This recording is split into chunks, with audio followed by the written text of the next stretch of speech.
भाइयों admit card आ गया है स्किल टेस्ट के लिए। पोस्ट कोड 80224 आप देख सकते हो, ये लाइन चल रही है इसके।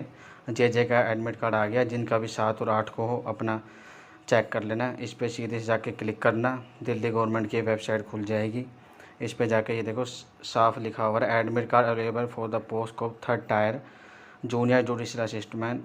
7 से लेकर 28 तारीख जो हो रहे हैं generate e admit card. First tier exam first tier, second tier second, अपना 3rd टायर का है तो 3rd टायर पे क्लिक कर दो।